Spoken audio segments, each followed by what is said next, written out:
This right here is one of the most delicious liquids to ever touch my lips. It's pretty healthy too, because it is made entirely from hickory nuts. There's a splash of maple syrup in it. Let me show you more about this.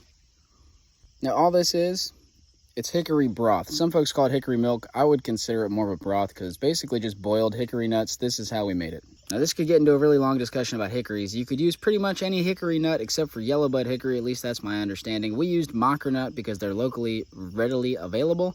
Mocker nut, hence the name, are difficult to crack. The nuts mock you.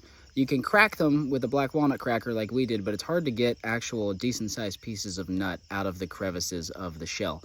So what we do here, and this is a method, again, we're basically just copying what indigenous people have been doing here for thousands of years and countless generations. Some form of this sort of drink has been being prepared for a long time on this land. But we're basically just crushing up nuts and simmering them in water for about an hour or two. Now you can go online and find specific recipes of how much water, how long to boil them, how many nuts. I just eyeballed it. I cracked a bunch of nuts, put them in a pot, added some water, boiled them. Now, a lot of recipes will recommend that you find a way to crush the nuts up into more of a powder. I don't have a way to easily do that here, so we just crushed them as good as we could with the black walnut cracker. There's probably a bit of a yield loss because of that, but oh well. Now, what's going to happen as you simmer the nuts in the water is that the shells are dense and they will sink. The nuts are less dense and they will float. And so at the end of the process, you can scoop the pieces of nut that float to the top. Those are edible.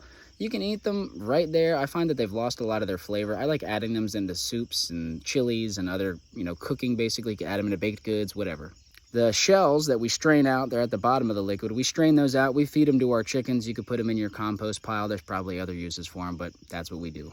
And then the liquid is delicious. It's so good. It has like a buttery popcorn, hickory. It's a very complex, interesting flavor. I like it a lot. I like to add cinnamon and maple syrup, but Sydney just likes it straight. Now, when it's warm outside, I really appreciate it chilled or with some ice, but when it is cold outside, it's really nice to have it hot, like a cup of coffee or tea in the morning. Delicious. You can also use it in cooking. So last night I made grits with this. Instead of milk or water, I used this hickory broth. You could also put it into soups, stews. There's tons of ways to use this.